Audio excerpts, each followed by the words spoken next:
ನಿಮಗೆ ಗೊತ್ತಾ, ಈ ಒಂದು ಕೋಟೆಯಲ್ಲಿ ನಮ್ಮ ಭಾರತದ ಸ್ವಾತಂತ್ರ್ಯ ಹೋರಾಟಗಾರನ್ನ ಬಂಧಿಸಿಡ್ತಾ ಇದ್ರು. ಹಾಗಾದ್ರೆ ಇದು ಯಾವ ಕೋಟೆ ತಿಳ್ಕೊಳ್ಬೇಕಾ?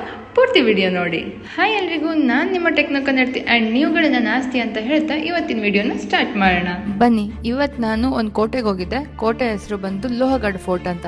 ಎಲ್ಲಿದೆ ಅಂತ ಅಂದರೆ ಮಹಾರಾಷ್ಟ್ರದ ಪುಣೆ ಜಿಲ್ಲೆಯ ಲೋನಾವಾಲದಲ್ಲಿದೆ. ಇವತ್ತು ನಾನು ವ್ಲಾಗ್ ಮಾಡೋ ಥರ ಇರಲಿಲ್ಲ ಮೂಡು, ಬಟ್ ಆದ್ರೂ ಕೋಟೆ ನೋಡಾದ್ಮೇಲೆ ನಿಮಗೂ ಒಂದು ಸ್ವಲ್ಪ ತೋರಿಸ್ಬಿಡೋಣ ಅಂತ ವಿಡಿಯೋ ಮಾಡ್ತಾ ಇದ್ದೀನಿ. ವಿಡಿಯೋ ಸ್ಟಾರ್ಟ್ ಮಾಡೋಣ. ನೀವು ಈ ಕೋಟೆಗೆ ಹೋಗಬೇಕು ಅಂತ ಅಂದರೆ ಫಸ್ಟು ಟಿಕೆಟ್ ತೊಗೊಳ್ಬೇಕಾಗುತ್ತೆ. ಎಂಟ್ರಿ ಟಿಕೆಟ್ ಜಾಸ್ತಿ ಏನಿಲ್ಲ, 25 ರೂಪೀಸ್ ಏನೋ ಇದೆ ಅಷ್ಟೇ. ಈ ಕೋಟೆಯಲ್ಲಿ ಮಾತ್ರ ನೀವು ಸ್ವಲ್ಪ ಜಾಸ್ತಿ ಜನನ ನೋಡ್ಬೋದು. ಟೂರಿಸ್ಟ್ಗಳು ಜಾಸ್ತಿ ಬರ್ತಾರೆ. ಏನಕ್ಕಂತಂದರೆ ಈ ಕೋಟೆಗೆ ಬರಬೇಕು ಅಂತಂದರೆ ಯಾವುದೇ ಗುಡ್ಡ ಬೆಟ್ಟ ಹತ್ತೋ ಅವಶ್ಯಕತೆ ಇರಲ್ಲ. ಒಂದು ಸ್ವಲ್ಪ ಮೆಟ್ಲನ್ನ ಹತ್ಕೊಂಡು ಬಂದುಬಿಟ್ರೆ ಆಯಿತು. ಅದಕ್ಕೇ ಇಲ್ಲಿ ನಿಮಗೆ ಬೇರೆ ಬೇರೆ ರಾಜ್ಯದ ಟೂರಿಸ್ಟ್ಗಳನ್ನ ಕೂಡ ನೀವು ಇಲ್ಲಿ ನೋಡ್ಬೋದು. ಎಂಟ್ರಿ ಆಗ್ತಿದ್ದಾಗನೇ ಮಹಾದ್ವಾರ ಈ ಡೋರ್ಸ್ನೆಲ್ಲ ನೋಡಿ ಎಷ್ಟು ಸ್ಟ್ರಾಂಗ್ ಆಗಿ ಬಿಲ್ಡ್ ಮಾಡಿದ್ದಾರೆ ಅಂತ. ಆಗಿನ ಕಾಲದಲ್ಲಿ ಬಿಲ್ಡ್ ಮಾಡಿರೋ ಡೋರ್ಸ್ಗಳು ಇನ್ನೂ ಹಾಗೆ ಇದ್ದಾವೆ. ಇಷ್ಟೇನ ಇರೋದು ಕೋಟೆ ಅಂತ ಅನ್ಕೋಬೇಡಿ. ಇದು ನಿಮ್ಮದು ಫಸ್ಟ್ ಸ್ಟೆಪ್. ಇಲ್ಲಿಂದ ನೀವು ಮೇಲೆ ಹತ್ಕೊಂಡು ಹೋಗ್ಬೇಕಾಗುತ್ತೆ.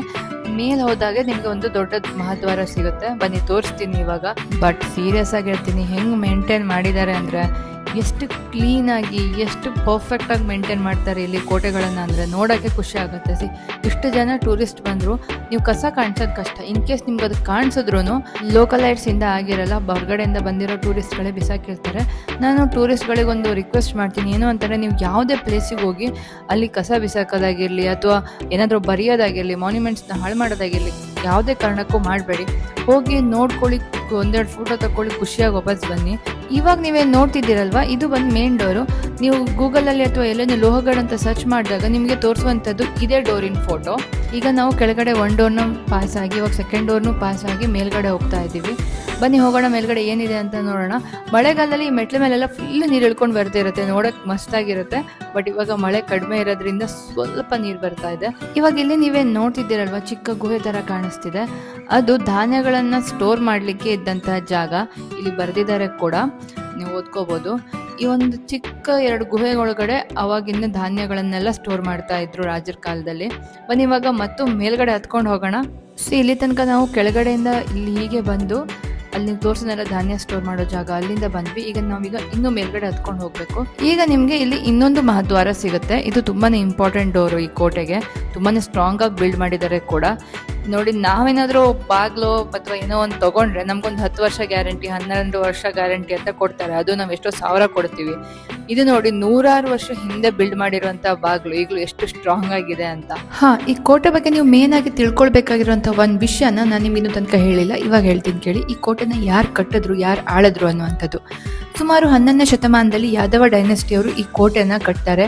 ಇದಾದ್ಮೇಲೆ ಬಹುಮನಿ ಸುಲ್ತಾನ್ಸ್ ಹಾಗೆಯೇ ನಿಜಾಮ್ ಶಾಹಿ ಡೈನೆಸ್ಟಿ ಅವ್ರ ಅಂಡರ್ ಹೋಗುತ್ತೆ. ಅದರ ನಂತರ ಶಿವಾಜಿ ಮಹಾರಾಜ ಅವರು ಸುಮಾರು 17ನೇ ಸೆಂಚುರಿಯಲ್ಲಿ ಇದನ್ನು ಕ್ಯಾಪ್ಚರ್ ಮಾಡ್ಕೊತಾರೆ. ಅಂದರೆ ಇದು ಮರಾಠರವರ ಅಂಡರ್ ಬರುತ್ತೆ. ಇದಾದ್ಮೇಲೆ ಮತ್ತೆ ಟ್ರೀಟಿ ಆಫ್ ಪುರಂದರ ಟೈಮಲ್ಲಿ ಮೊಘಲರ ಕೈಗೆ ಈ ಕೋಟೆ ಹೋಗುತ್ತೆ. ಮತ್ತೆ ಶಿವಾಜಿ ಮಹಾರಾಜ ಅವರು ಮೊಘಲರಿಂದ ಮತ್ತೆ ಅವ್ರ ಕೈಗಂಡರ್ ತಗೊತಾರೆ. ಆಮೇಲೆ ಇದು ಪೇಶ್ವಾಸ್ ಅವರು ಆಳ್ತಾರೆ. ಅದಾದ್ಮೇಲೆ ಬ್ರಿಟಿಷರ ಬರುತ್ತೆ. ಸುಮಾರು 1818ರಲ್ಲಿ ಇದನ್ನ ಬ್ರಿಟಿಷ್ ಅವರು ವಶಪಡಿಸ್ಕೊತಾರೆ. ಆಮೇಲೆ ಬ್ರಿಟಿಷ್ ಅವರು ಇದನ್ನು ಏನಕ್ಕೆ ಯೂಸ್ ಮಾಡ್ಕೊತಾರೆ ಗೊತ್ತಾ?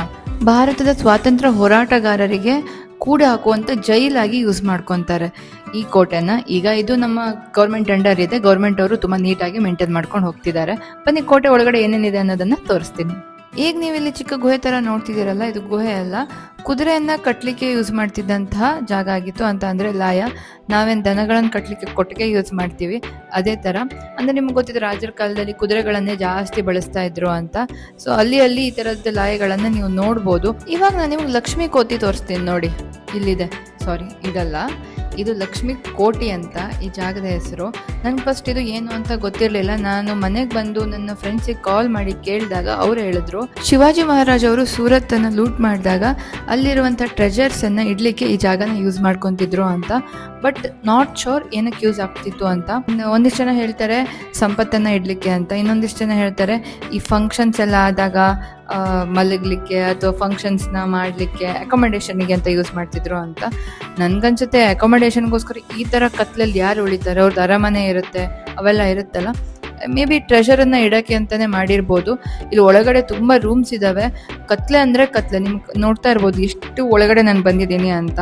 ಬಾಗಿಲಿಷ್ಟು ಹೊರಗಡೆ ಇದೆ, ಅಂದರೆ ಇದು ಪಕ್ಕ ಲೂಟ್ ಮಾಡಿರೋ ಟ್ರೆಷರನ್ನು ಇಡೋಕ್ಕೆ ಯೂಸ್ ಮಾಡಿರ್ತಾರೆ ನಾನು ಅನ್ಕೊತಿದ್ದೀನಿ, ಬಟ್ ಗೊತ್ತಿಲ್ಲ ಆ್ಯಕ್ಚುಯಲ್ ರೀಸನ್. ಬನ್ನಿ ಈಗ ಮುಂದೆ ಹೋಗೋಣ, ಕೋಟೆಲಿ ಇನ್ನೂ ಏನೇನಿದೆ ಅಂತ ನೋಡೋಣ. ಇಲ್ಲಿ ನೋಡಿ, ನಿಮ್ಗೆ ಇಲ್ಲಿಂದ ಇನ್ನೊಂದು ಕೋಟೆ ಕಾಣಿಸ್ತೀನಿ, ಲೋಹಗಡಿಂದ ವಿಸಾಪುರ್ ಫೋರ್ಟ್. ಅಲ್ಲಿ ಆ ಕಡೆ ಕಾಣಿಸ್ತಿದೆ ಅಲ್ವಾ, ಅದು ವಿಸಾಪುರ್ ಫೋರ್ಟ್. ಅದು ಕೂಡ ತುಂಬಾ ದೊಡ್ಡದಾಗಿದೆ ಕೋಟೆ. ನೆಕ್ಸ್ಟ್ ಟೈಮ್ ನಾನು ಅಲ್ಲಿ ಹೋದಾಗ ನಿಮ್ಮನ್ನು ಕೂಡ ಕರ್ಕೊಂಡು ಹೋಗ್ತೀನಿ. ಬನ್ನಿ ಇವಾಗ ನಾವು ಲೋಹಗಢ ಫೋರ್ಟನ್ನು ಎಕ್ಸ್ಪ್ಲೋರ್ ಮಾಡೋಣ ಮತ್ತು ಏನೇನಿದೆ ಅಂತೆಲ್ಲ ನೋಡೋಣ. ಲೋಹಗಢ ಫೋರ್ಟ್ ಒಳಗಡೆ ಒಂದಿಷ್ಟು ಸಮಾಧಿಗಳು ಕೂಡ ಇದ್ದಾವೆ. ಮೇ ಬಿ ಈ ಸಮಾಧಿ ಅಂತ ಅಂದರೆ ಗೋರಿಗಳಿದ್ದಾವೆ. ಮೇ ಬಿ ಕೋಟೆಗಳನ್ನು ಆಳ್ವಿಕೆ ಮಾಡಿದಂಥವ್ರದ್ದು ಗೋರಿಗಳು ಇರಬಹುದು. ಕೋಟೆ ಎಂಟ್ರೆನ್ಸಲ್ಲಿ ಕೂಡ ಒಂದು ಗೋರಿ ಇತ್ತು, ಅದಾದಮೇಲೆ ಇಲ್ಲಿ ಇನ್ನೊಂದು ಗೋರಿ ಇತ್ತು. ಒಳಗಡೆ ಹೋಗಿ ನೋಡೋಣ ಅಂತ ಒಳಗಡೆ ಹೋದ್ವಿ. ಹಾಗೇನೆ ಇಲ್ಲಿ ರೈಟ್ ಸೈಡಲ್ಲಿ ಒಂದು ಕಟ್ಟೆ ಇತ್ತು ಸಿಮೆಂಟಿಂದು. ಯಾವುದೇ ಬೋರ್ಡ್ ಇರಲಿಲ್ಲ, ಏನೂ ಇರಲಿಲ್ಲ. ನಾನೆಲ್ಲ ಕುತ್ಕೊಳ್ಳೋಕೆ ಮಾಡಿದ್ದೇನೆ ಅಂತ ಕೂತ್ಕೊಂಡೆ. ಅದಾದಮೇಲೆ ಅಲ್ಲಿ ಇದ್ದವ್ರು ಹೇಳಿದ್ದು ಗೊತ್ತಾಯಿತು, ಅದು ಇನ್ಯಾರ್ದೋ ಗೋರಿನೇ ಅಂತ.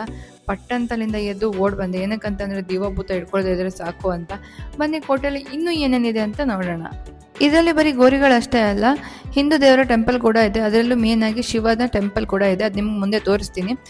ಇಲ್ಲಿಂದ ನೀವು ಹಾಗೇನೆ ನೋಡಿದ್ರೆ ಆ ಎಂಡ್ ತನಕ ನೀವು ಹೋಗ್ಬೋದು, ಬಟ್ ನಾನು ಅಲ್ಲಿ ತನಕ ಹೋಗಿಲ್ಲ. ಬಿಕಾಸ್ ಇಲ್ಲಿಂದ ಇಳಿದು ನಡ್ಕೊಂಡು, ಆ್ಯಕ್ಚುಲಿ ಕೆಳಗಡೆ ಇಳಿದು ನಡ್ಕೊಂಡು ಹೋಗ್ಬೇಕು, ಅಷ್ಟು ದೂರ ಯಾರು ನಡ್ಕೊಂಡು ಹೋಗ್ತಾರೆ ಅಂತ ಅನ್ನಿಸ್ತು. ಬಿಕಾಸ್ ಸಿಕ್ಕಾಬಟ್ಟೆ ಬಿಸಿಲಿತ್ತು.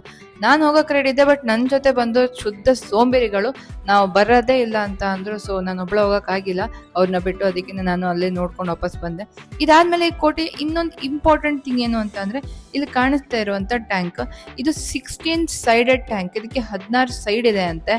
ಅದ್ರಲ್ಲಿ ಬರ್ದಿದ್ರು, ಅದನ್ನು ನಿಮ್ಗೆ ಹೇಳ್ತಾ ಇರೋದಷ್ಟೇ. 16 ಸೈಡ್ ಎಲ್ಲಿದೆ ತೋರಿಸು ಅಂತ ನನ್ನನ್ನು ಕೇಳಬೇಡಿ. ಇದಾದಮೇಲೆ ಇಲ್ಲಿ ನಾವು ಬಂದಿರೋದು ಮಹಾದೇವ ಟೆಂಪಲ್ಗೆ. ಇಲ್ಲಿ ಆಂಜನೇಯನೊಂದು ಚಿಕ್ಕ ಮೂರ್ತಿ, ಅದಾದಮೇಲೆ ನಂದಿ ಇದ್ಮೇಲೆ ಮಹಾದೇವ ಇರಲೇಬೇಕಲ್ಲ ಅಂತ ದೇವಸ್ಥಾನದ ಒಳಗಡೆ ಇವಾಗ ನಾವು ಹೋಗ್ತಾ ಇದ್ದೀವಿ. ನಿಜ ಹೇಳ್ತೀನಿ, ದೇವ್ರು ಎಲ್ಲಿದ್ರು ದೇವ್ರೆ, ನೀವು ದೊಡ್ಡ ದೇವಸ್ಥಾನಕ್ಕೆ ಹೋಗಬೇಕು ಅನ್ನೋದೇನೂ ಇಲ್ಲ ಅನ್ನೋದಕ್ಕೆ ನನಗೆ ಇವತ್ತೇ ಪ್ರೂವ್ ಆಯಿತು. ಏನಕ್ಕಂತಂದರೆ ಎಲ್ಲರೂ ಹೋಗಿ ಬರ್ತಾ ಇದ್ರು, ನಾನು ಒಳಗಡೆ ಹೋದೆ. ಒಂದ್ಸಲ ಒಳಗಡೆ ಹೋಗಿ ದೇವ್ರ ಪಾದಕ್ಕೆ ಹಣೆ ಇಟ್ಟು ನಮಸ್ಕಾರ ಮಾಡಿ ಹೇಳೋ ಅಷ್ಟು ಟೈಮಲ್ಲಿ ನಾನು ಸೀರಿಯಸ್ ಆಗಿ ಹೇಳ್ತೀನಿ, ನನಗೆ ಎಷ್ಟು ಸುಸ್ತಾಗಿತ್ತು ಅದು ಮರ್ತೋಯ್ತು. ಆ್ಯಂಡ್ ನಾನು ಎಲ್ಲಿ ಇದ್ದೀನಿ ಅನ್ನೋದನ್ನು ನನಗೆ ಒಂಥರ ಇಷ್ಟು ಬಿಸಿಲಲ್ಲಿ ಇಷ್ಟು ಸುತ್ತಾಡ್ಕೊಂಡು ಬಂದಿದ್ದೀನಿ ಅನ್ನೋದೇ ಮರ್ತೋಯ್ತು. ಎಷ್ಟು ರಿಲೀಫ್ ಫೀಲ್ ಆಯ್ತು ಅಂತ ಅಂದರೆ ಅಲ್ಲಿ ಹೋಗಿ ಎಕ್ಸ್ಪೀರಿಯೆನ್ಸ್ ಮಾಡಿದವ್ರಿಗೆ ಮಾತ್ರ ಗೊತ್ತಾಗುತ್ತೆ. ಬನ್ನಿ ಸ್ವಲ್ಪ ಹೊತ್ತಿಲ್ಲಿ ಕೂತು ಆಮೇಲೆ ಮತ್ತೆ ನಮ್ಮ ಜರ್ನಿನ ಸ್ಟಾರ್ಟ್ ಮಾಡೋಣ. ಆ್ಯಂಡ್ ಇದಾದಮೇಲೆ ನಾವು ಬಂದಿದ್ದು ಇಲ್ಲಿನ ಒಂದು ವ್ಯೂ ಪಾಯಿಂಟ್ ಇದೆ, ಅದನ್ನು ನೋಡೋಕ್ಕೆ. ಅಂತಂದರೆ ಇದು ನಾನು ನಿಮ್ಗೆ ಸ್ಟಾರ್ಟಿಂಗಲ್ಲಿ ತೋರಿಸಿದ್ನಲ್ವ, ಗಣೇಶ ದರ್ವಾಜ ಅದೇ. ಇಲ್ಲಿಂದ ಕೆಳಗಡೆ ನೋಡಿದ್ರೆ ನಿಮಗೆ ಫೋರ್ಟ್ನ ಆ್ಯಕ್ಚುಲ್ ವ್ಯೂ ಕಾಣಿಸುತ್ತೆ. ನೋಡಿ ಹೇಗಿದೆ ಅಂತ. ನಾವು ಇದೆಲ್ಲ ಹತ್ಕೊಂಡು ಇದೆಲ್ಲ ದಾಟ್ಕೊಂಡು ಇವಾಗ ಮೇಲ್ಗಡೆ ಇದ್ದೀವಿ. ಇದಿಷ್ಟಾಗಿತ್ತು ಇವತ್ತಿನ ಬ್ಲಾಗ್ ಇಷ್ಟ ಆದರೆ ಲೈಕ್ ಮಾಡಿ, ಶೇರ್ ಮಾಡಿ, ಹಾಗೇನೆ ಸಬ್ಸ್ಕ್ರೈಬ್ ಮಾಡೋದು ಮಾತ್ರ ಯಾವುದೇ ಕಾರಣಕ್ಕೂ ಮರಿಬೇಡಿ. ನೆಕ್ಸ್ಟ್ ವಿಡಿಯೋದಲ್ಲಿ ಮತ್ತೆ ಸಿಗ್ತೀನಿ, ನಿಮ್ಮ ಟೆಕ್ನೋ ಕನ್ನಡತಿ.